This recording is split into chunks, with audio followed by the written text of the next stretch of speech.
Good morning guys, panibagong araw, panibagong day, panibagong pugno Clyde. Day 4 na guys. Ano po may ngayon guys?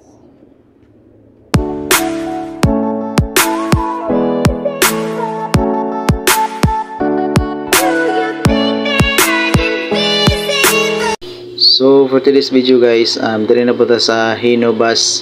So ang trabaho nila guys is magtaod may og aircon compressor guys. So nag-stock up ang iyang compressor. So gipalitan na siya bag-o gyud. So City of Government Library ni siya guys, bus. So dira guys is kailangan na mo tanggalon ng ligid kay para tarong na maugtaod ang compressor guys kay natabunan magud siya. So mo nang isugdan na kog impact dia guys. So gahi jud kay siya tanggalon. So wala naman natanggal og impact wrench na guys. So giligwat ra namo na siya. Then pag human og ligwat, so mo na siya guys, tanggalon ang ligid kay para matanggal po tong cover dia nga likod sa compressor. Ano siya guys, among kambyoan karon guys. So kami siya og compressor, aircon compressor guys. Doon siya itaod guys. Wala sa may ilalom. So kamangon naman na siya karon guys. Nasa sa ilalom. Ito guys so. So yun guys. One eternity later. So dira guys, gi-install na rin ako ang manifold gauge kay mag-vacuum na ta. Then dira guys, nag-vacuum na namo siya. So wala na ako gipakita tong pagtaod namo sa compressor kanina guys kay apike naman kayo. Dapat guys, inig-open sa low side o high side is mobaba na siya og negative 0 guys. Then inig-close pod sa siya, dapat wala siya leak. Dapat dili siya mo taas, dili siya mo balik saka sa 0. So pasabot na wala siya leak. A few moments later. So dira guys is nagtubil na din may refrigerant 134A. So dire sa Hino is baliktad ilaha guys. So ginatuwad nila. So sa high side may nag-abre. So tapos ang yang low side is dapat mo tatak siya og 37. Tapos ang yang high side is mo tatak po siya og 200 guys.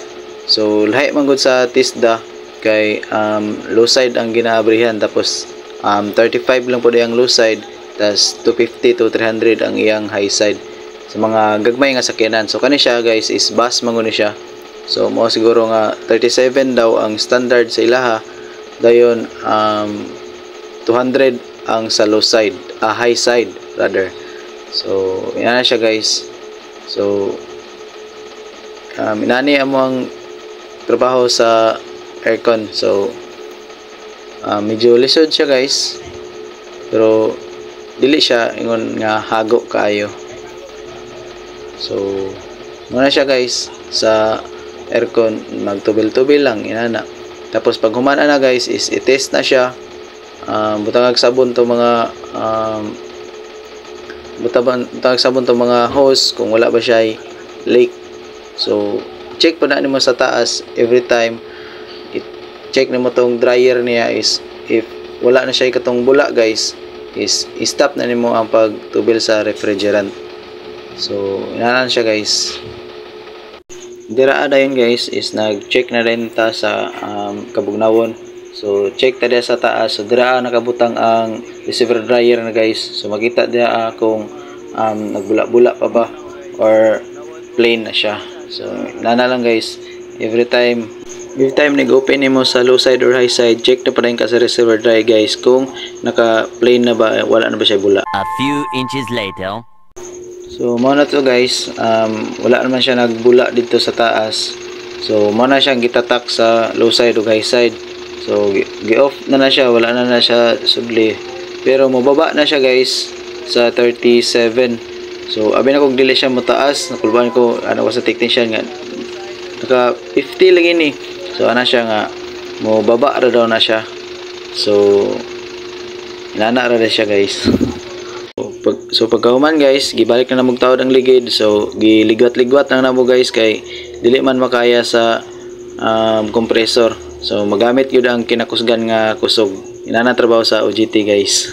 2,000 years later. So manaman tong isa ka bus guys. So dire na punta sa Ateneo nga bus. So nag-ilis na siya og expansion valve kay barado na kay siya guys. Pero wala pa ni siya nahuman, so ugma na pod ni tiwason. So kanarang expansion valve, so napa may buhaton na ugma. So sa mga wirings then magtubil na pod may og refrigerant. So mura yung video na to today guys. Thank you for watching and don't skip my ads. Thank you, ride safe and God bless sa tanan. So uli na mga choy guys.